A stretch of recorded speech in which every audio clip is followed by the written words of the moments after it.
This week we're going to be talking about 3 common mistakes that tend to land people in jail, which is a place that nobody wants to be. So this week, stay tuned while we talk through these 3 common mistakes and talk about how to make sure you avoid them when it comes to doing your taxes. Stay tuned.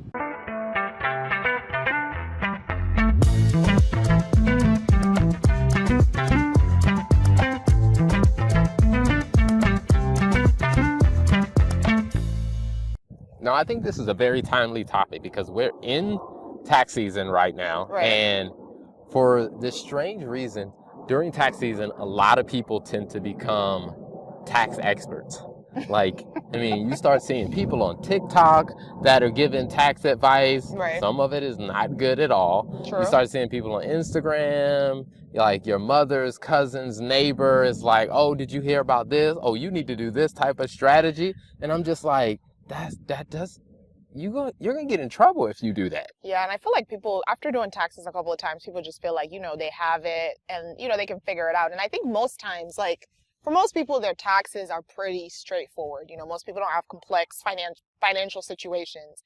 But then, when it comes to doing business, that's a completely different ball game a lot of times. And so as your business grows, your taxes oftentimes do become a little bit more complex, and there's things you have to take into account. So definitely can't be taking TikTok advice. So definitely not something to take into account. But yeah. So I always recommend for people, I would say, is work with either a CPA or an enrolled agent. Those are the CPA is the person who's certified by the state, certified public accountant, and they've been around for over 100 years. Enrolled agents is something that's, I guess, newer in the century. They're not as old as CPAs, but enrolled agents are licensed or certified by the IRS as understanding, knowing tax, and how to tax compliant. So I always tell people, you want to work with someone who knows what they're doing. If the person isn't either one of those, just make sure that they know what they're doing. Yeah.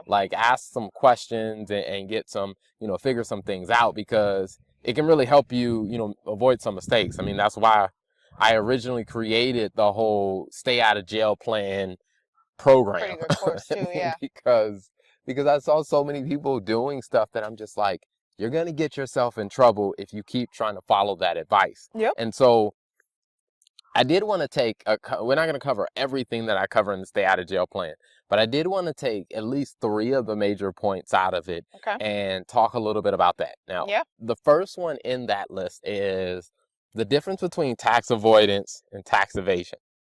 And the reason why I think that becomes very important, because every week when we talk about, the tax T, a lot of times it is a person who confused tax avoidance and tax evasion.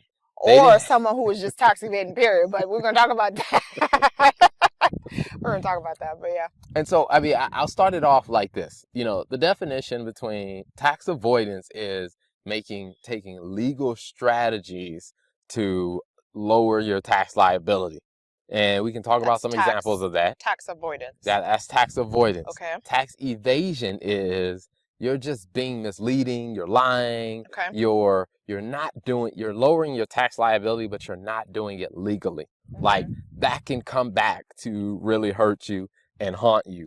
It's you're not paying payroll taxes, you're not paying, you're intentionally saying, I know that I have to do this, but I'm basically trying to find a way where I don't fulfill the responsibility that I have, or I'm trying to doctor my income and all that stuff. Right? Yeah, or even in situations where sometimes people are they're not intentionally trying to do something illegal. It's just, they're just doing something that they're like, well, I heard this is a good strategy. For example, some people are like, oh, well, you should just pay your people as contractors so you don't have to pay the employer portion of payroll taxes. Yeah. And it's I've heard so many people mention that and say that to business owners. And I'm like, hey, it doesn't really work like that.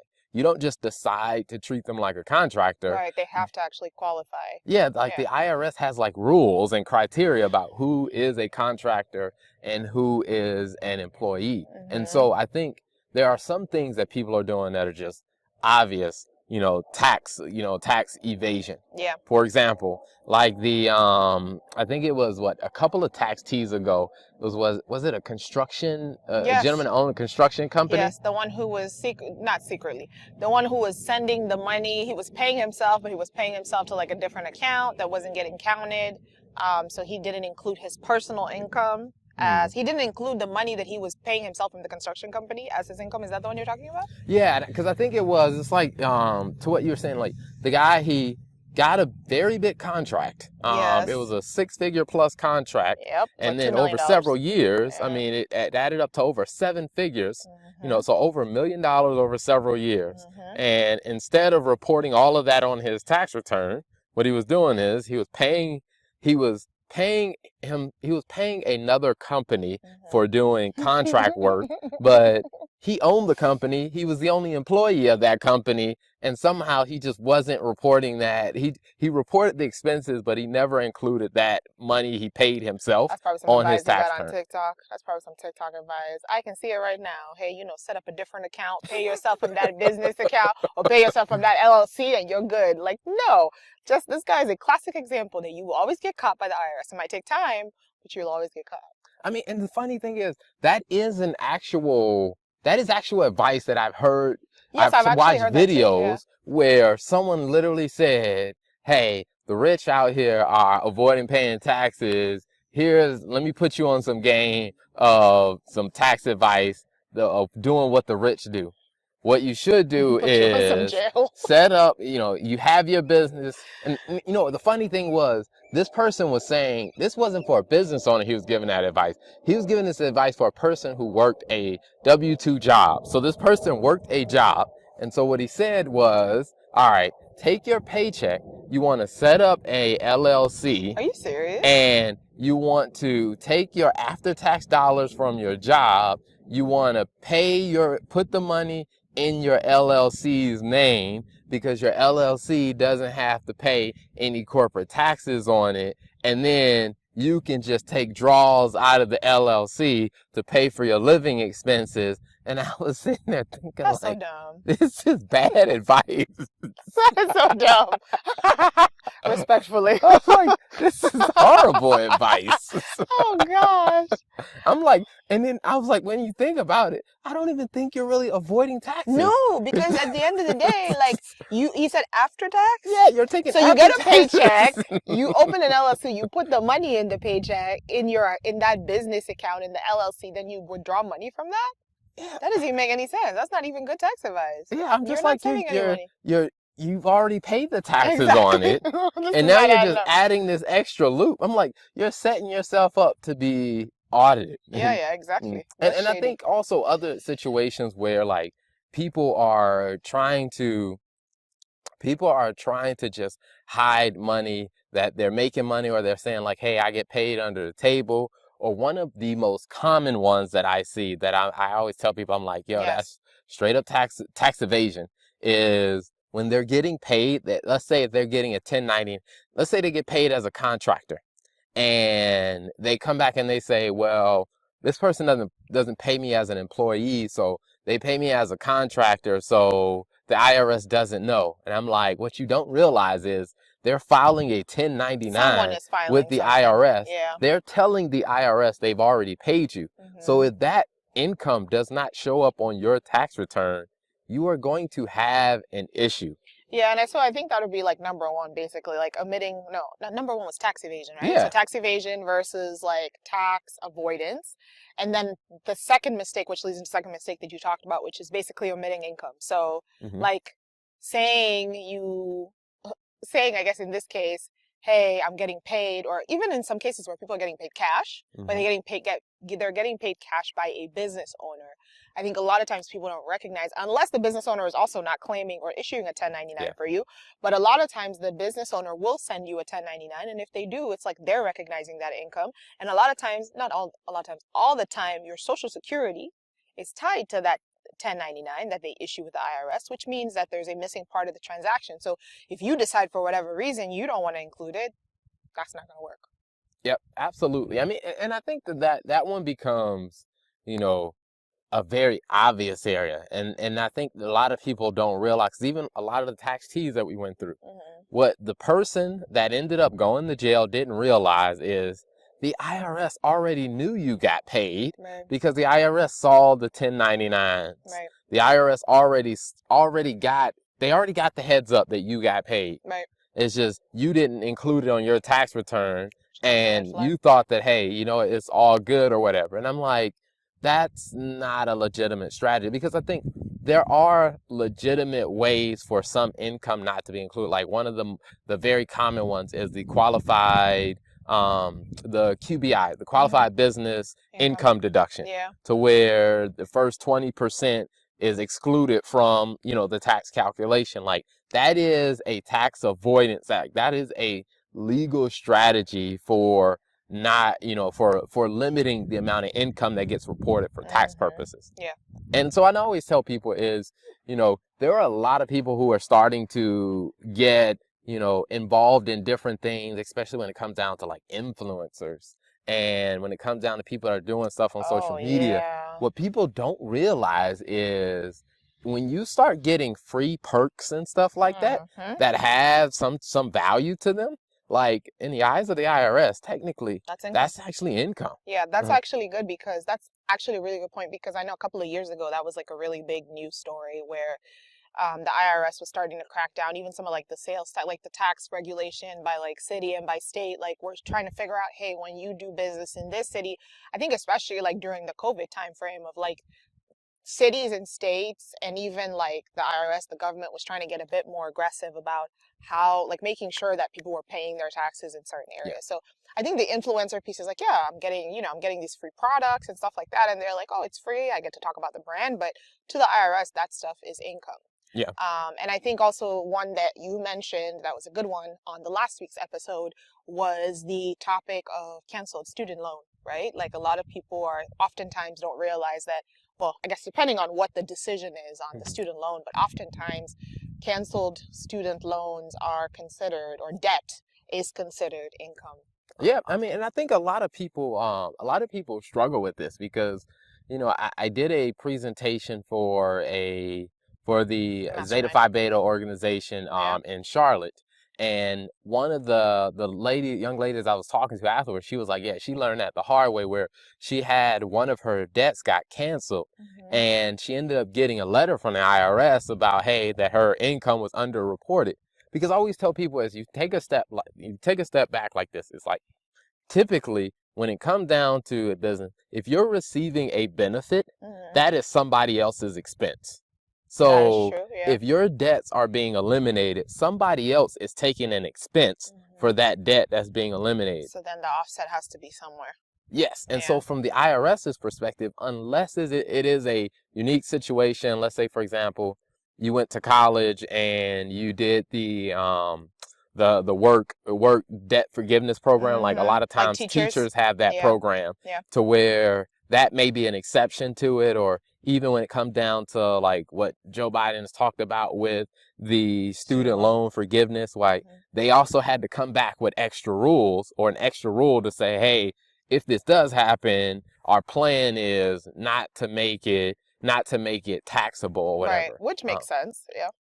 And I think, all in all, I always tell people, it's like, whether you agree with debt forgiveness or not, the point is, in normal cases, debt forgiveness is going to be included in income. I mean, because like we went through a really big piece of that with the PPP loans. Yeah. Where people, that was a very interesting time. Because, and the interesting thing about with the PPP loans is, they came back and said the PPP loans, the forgiveness is not considered income.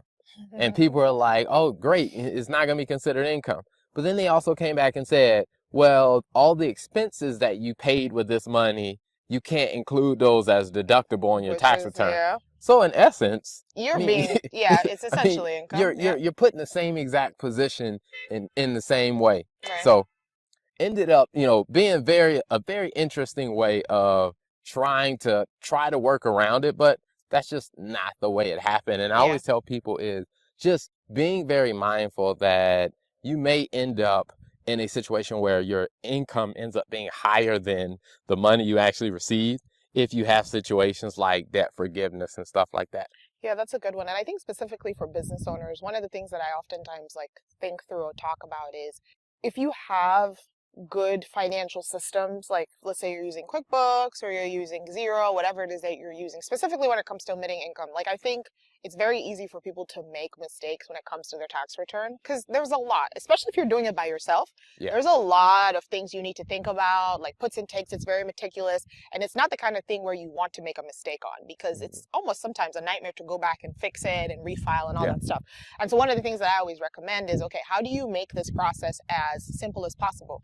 And I think a lot of times, like a lot of business owners, when you transition from like growing out of a system like TurboTax, for example, and maybe there's a bit more manual work that is entailed to file it, one of the great tools that we've talked to people about using is the LifeFlow 1040 like tax feature, which actually takes your financials and populates each of the buckets within or the boxes within that 1040, that form, to actually help you make that process easier. So like one of the things that I always advise people is take out the complexities as much as you can, because I think it makes it a lot easier when you're not having to kind of have to do everything manually. And there's a lot of good tools that allow you to be able to do that easily. Yeah. I mean, and I think that no matter what you're doing, especially if you're an accounting firm, like you're doing, hundreds, maybe thousands of tax returns. Yeah. Like you want tools in place that can pull the financial information, that can put it in the right buckets. Right. So either you or someone on your team or your staff can key in the information and you can keep moving through because, I mean, if you're trying to get 1,000 tax returns done, I mean, it is going to be a awful experience. And I will say this, is accountants are the worst when it comes down to customer service. And part of it, I think a lot of times is because they have very, very antiquated processes. Yeah. And they have to get all this work done in a short period of time. And they don't have time to follow their customers. They don't have time to answer phone calls because they're desperately trying to get every tax return in and get it filed. And I'm like, there are probably, there's 330 million people in the U.S. So there's probably over 1 million tax returns that need to be filed every year. Yeah. And there's a small group of people that are doing them, or they're using some type of software and they're just trying to crank through. And so one of the things that I would tell people is if you own a business, you want to check, like I would say is if you're working with an accountant, you want to make sure that that accountant has the infrastructure to be able to actually give you the best support. So if they're not using tools, I'm like, I don't know how they're going to survive tax season if they're not using tools. Yeah, that's really good. I think that's really good. And I think that's why it really comes down to, and I guess this is a tip for business owner accountants, is trying to simplify your processes as much as you can to make sure that you're getting out, one, the most value, but this season can really, your process can really make or break how easy or how difficult it is for you during tax season. Absolutely. Absolutely. So the last one I want to talk about is, when it comes down to fake business expenses. Oh yeah. This is a big one. Now this one is always interesting. And I find the people who are probably the most, I guess, habitual about this practice are people who haven't looked at their financial information throughout the year. Like, they haven't looked to see, hey, what does your income and expenses look like throughout the year? They get to the end of the year and they're like, and you tell them, well, hey, here's what your profitability was based on what happened during the year. And they're like, well, I don't still have that money in the bank. So what can we do to lower it? And it's just like, unless you have some other legitimate expenses, you were profitable. This is what your profit looks like. You need to pay taxes on, and I think that's actually interesting because I think this is probably an area where a lot of business owners get caught up, because in some respects I think there's certain areas where some areas are gray areas, like with the tax, with the IRS, where it's like, it's almost like, okay, you kind of have to interpret it in terms of, like, for example, I'll give the example of like, maybe the vehicle expenses or like auto car expenses, where it's like, hey, you're using this car, and generally the rule of thumb is, hey, you only deduct the portion related to your actual business processes and practices. So like you're having to really interpret like what is related to your business itself. And so like there are definitely tools that help you have, like, for example, the mileage tracker stuff where it's like, hey, if you're going to do the you're going to do the mileage option where it's, hey, you're going to deduct based on the number of the miles, or you're going to do the actual expense method where you go, okay, these are all of the expenses related to business. I'll take a percentage of it, whatever it is. But this is an area for me where I think a lot of business owners sometimes get tripped up because, and I don't think a lot of times it's not intentional. I think it's just because it's a gray area, and if you don't have a process in place, it's going to be easy for you to, which you said, if you're not reviewing your income and your expenses throughout the year, it's going to be easy for you to just like, oh, okay, like, all right, this is all hidden in the expense account, let's just take it. And it's like, no, fam, like, just always remember, I always think in the back of my head, I'm like, if we were audited, like, this is oftentimes a thought that goes through my head when I'm putting business expenses on the card or our business card. I'm like, if we were to be audited today, how would I be able to justify that this is a business expense? Yes or no? And then kind of go from there. Yeah. I mean, a good rule of thumb that I always tell people is, when it comes down to understanding if this is a legitimate business expense, is flip it around and let's say, you're the CEO of the business. Okay. And one of your staff members or one of your employees comes to you and says, hey, I took my wife out to dinner and we talked about a few things related to the business, and I want the business to reimburse me for that dinner. And your wife is not an employee? Would you legitimately look at that and say, like, no, fam, you know what, that's a legitimate business expense. We're going to reimburse you. To where I'm just like, or I took a trip here. I spent, I took a week trip, and this is actually one the IRS talks about. I took a week trip for a week in, to Turks and Caicos, and I spent 5 minutes on the phone talking in a business meeting, but I was there for a week. So shouldn't this count as a business expense? I mean, it should. I was there. I talked about business for 5 minutes. And I know the IRS is actually pretty clear because I've actually seen examples of that where they actually, it has to be, is it what your majority of the time or something has to be related to business? Yeah, it definitely there is. I forget the exact percentage threshold, but I think even if you just go back to the example, if someone on your team, took a personal or took a trip, went somewhere overseas, and then they came back to you and said, hey, I would like the business to reimburse me for the trip that I took, you would ask, okay, how does that help the business? How did your trip help the business? Yeah. And if they say, well, I took a couple phone calls while I was in the airport, or, hey, I talked to a couple people, or, hey, I handed out my business card to 5 people. And it's like, that doesn't really look like it was a business trip. Yeah. Like, maybe I'll reimburse you for the business cards you handed out, or maybe I'll cover your international call fees for those 5 phone calls. That's more reasonable, yeah. But the entire trip being a business trip, it just doesn't look that way.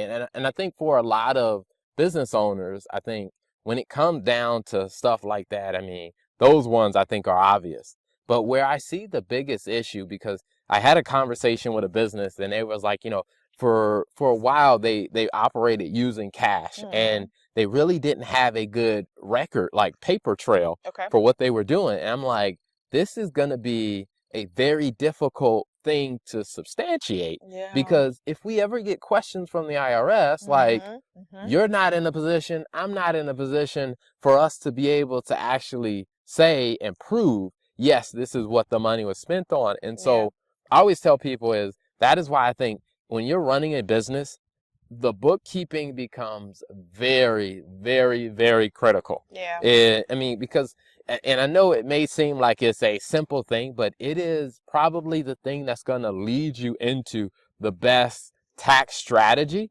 because the bookkeeping is going to organize all your numbers, and it's going to give you, hey, here's what your expenses were, here's what your income was, here's what your net income is. Yeah. And then that way your tax preparer can then take that information and start building strategies for you to help you maximize your position. That's really good. No, that's a really, really good point. I like that.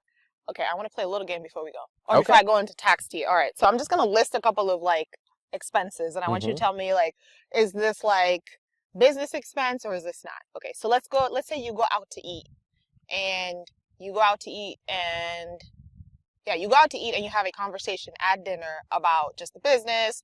Let's say the person that you're meeting is not a potential client or anything, just like a friend. Would you consider that a business expense or not? Like, they just ask, hey, how's the business going, Gregory? How's business, Gregory? Business expense or not? I would say no. That one, that one looks fishy. It just does not look like a All business right. expense. So let's say you go see a customer and you have a meeting with them, and then on your way back, you are on the way back, you are doing on the way back you decide, okay, so let's say you go visit a customer and then on the way back you decide to stop at Burger King. Business expense or not? I would say is you have a legitimate argument. I mean, like a person could have a legitimate argument Mm-hmm. of saying like, hey, me stopping because like the only reason why you're on that trip is to go see the customer. Now, of course, Okay. maybe the distance of where you're actually going plays a role into it as well. Okay. So maybe that plays a role into it. But I will say is that one sounds like you have a better argument on that one to say, Okay. yeah, possibly business expense. All right. So let's say you travel to Asia. While you're there, you meet with a client, a couple of clients that you've had, and then you spend, the rest of the weekend exploring. I said Asia, exploring, let's say Malaysia Okay. for the weekend. Business expense or not? So we're saying most of the trip we were there visiting clients, 50-50. and then let's say over the weekend Yeah. you ended up just doing your. I mean, I think Doing your thing. I think that is a very solid example of a business expense, because I think even if you think about if you worked for a company and let's say you had to travel overseas and you decided to use the weekend to just go sites. I mean, that's no difference from like you being at home, like working 5 days a week and then taking the weekend to do, some personal stuff or what you want to do. I think you have a very strong argument for that trip being a business expense. All right, I'm going to do one more because I think this is a common one. Let's say you work from home. Let's say your business is at home. All right, and you use the internet. How do you handle that? Like business expense, personal expense, like working on your business. Ooh, that one is I will say is because with that one, I think you sometimes you have like the home exclusion, Like the square footage allocation. where you may do some type of allocation method. Mm-hmm. I know, like for example, for us, Yeah. like because we have our office is in a detached garage, and there's actually 2 separate internet lines That is correct. for ours, to where it's just like the second internet line that goes to the office. Yeah. That one is solely 100% business because there is no allocation we have to do. Mm-hmm. The one that wires into our personal home, that one is personal. So, I mean, that one can be tricky because I think people fall into that even like with cell phones and stuff like that. They're using their personal cell phone because anytime you have like a pretty obvious mixed use, a lot of times you do fall into like, now you gotta do some type of, allocation, or it is a gray area thing. Yeah, and I would always recommend doing an allocation because you're better safe than sorry. And I think the allocation method, for example, the home office approach where you take a percentage based on the square footage of the space and then you factor in like your expenses, definitely better to be safe than sorry when it comes to now. What I will say to caveat all of that is this is not tax advice for anybody. Please, so what I will say is we are not tax professionals. The best thing is, I mean, we are CPAs. But one of the things that I will say is we're not your tax professional. Yes. It's like, we are CPAs, but I am not your CPA. Yes. So you shouldn't take anything that I say for your personal situation. This is solely for informational purposes. There you go. I like that caveat. Been around enough lawyers to be very clear in that area.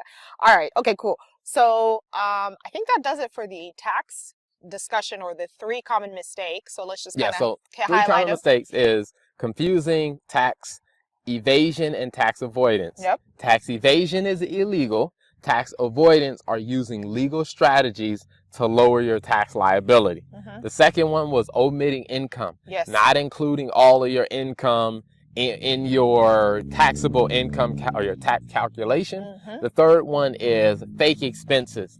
And I will say the biggest way to solve or to address the fake expenses concerns is to hire a qualified bookkeeper that is going to keep track of everything, because the reason why a lot of people end up having fake business expenses is because they haven't been keeping up with it. They get to the end of the year and they're trying to make up expenses. Well, I think we spent some money over here, or I think we spent some money. I'm like, you're scrambling. Get a bookkeeper that can keep track of that stuff on a monthly basis. So when you get to tax season, you have the support that you need Yeah. to be able to back up all your claims. No, that's good. That's awesome. You did a great job. And now I'm going to take you to our tax tea. Guys, tax tea is back. For those of you that have been listening to a couple of episodes of Stuff Your Accountant Isn't Telling You, you know we took a break from the tax tea episodes, but I'm happy to say we are back with another tax tea for the week. You want to know what we're talking about today? Who got in trouble this week? Listen.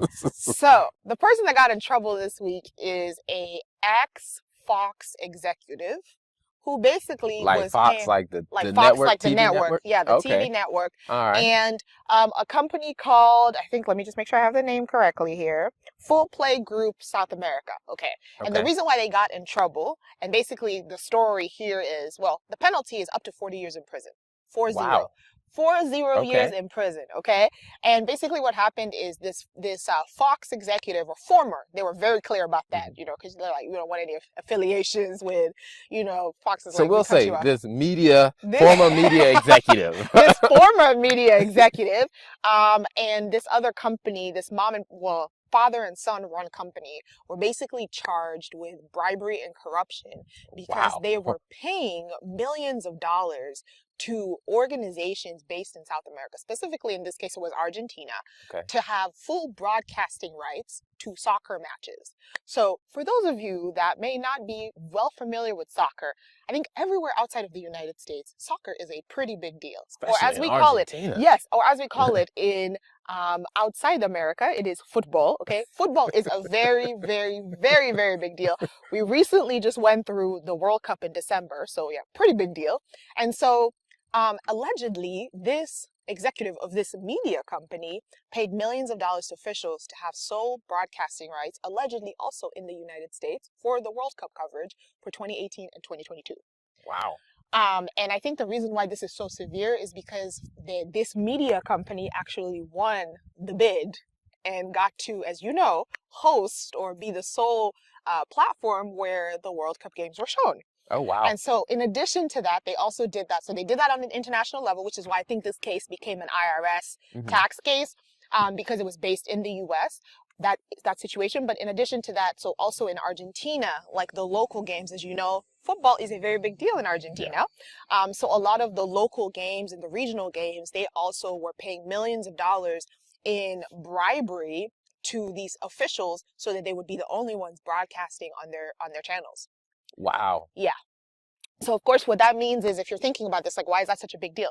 All of the sponsorships, right? Because companies have to pay, you know, to be featured. They want to sponsor those, and they want to put their ads where a lot of fans are watching, which of course in Argentina and a lot of places outside of the United States, football is a very big deal. Yeah. So you're gonna have a ton, millions of dollars in revenue related to that, in ad revenue and sponsorship deals. Even like, probably they had some sort of exclusive rights because they had exclusive rights to broadcasting.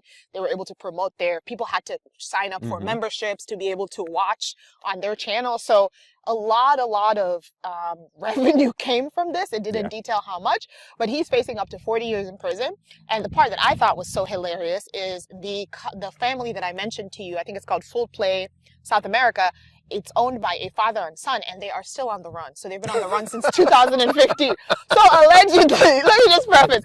They are like skipping through South America. They are skipping. So allegedly, this company, they were first like convicted of doing this in 2015. So I think this is like a combined case of bribery. Oh, wow. Okay. Related to like football. So yeah, that family was convicted of this in 2015, and they've been on the run for 7 years. Anybody in the family? Yeah, I mean, because I guess usually, I mean, like if you're gonna have a trial, you have to have a defendant. Nah, they've been on the run. So what they did is they have fined this company like millions of dollars in fines, but there's no conviction for them because they can't convict anybody because they're on the run. Gotcha. So the father, and it literally, this was released in March. So literally the father and the son have been on the run since 2015. So I don't know where they're hiding.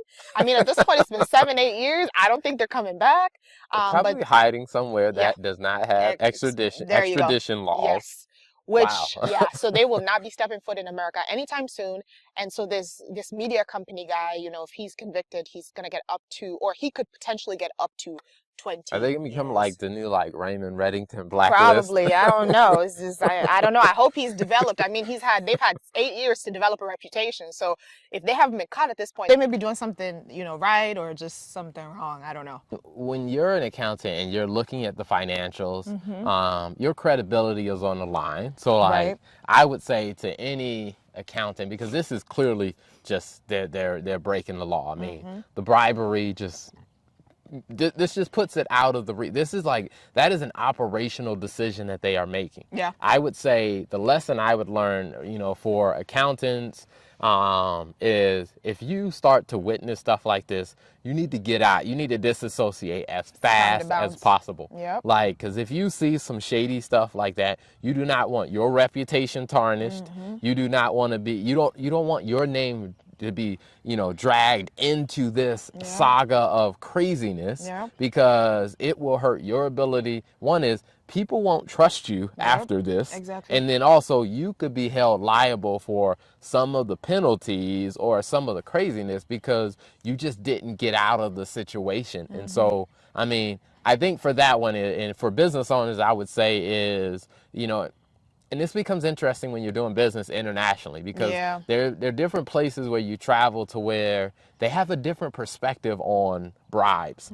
But I think one of the things you have to understand is that even in places where they have a different perspective on bribes, it still can be illegal in those areas to actually participate in bribes and stuff like that. And So one of the things you got to remember is that if your business is based in the United States, you're going to be held on the United States standard. Yeah. So, there's been situations where people have had, subsidiaries outside the United States, but ultimately that money is still coming back to America. So just be mindful of the fact that, even though it might be something that's not really, I guess, people kind of turn a blind eye to outside the US, just know that there is still a possibility that you could get in trouble for doing that in the United States or for it happening even though it was outside. So just something to keep in mind. So thank you so much for tuning in to another episode of Stuff Your Accountant Isn't Telling You. And until next time.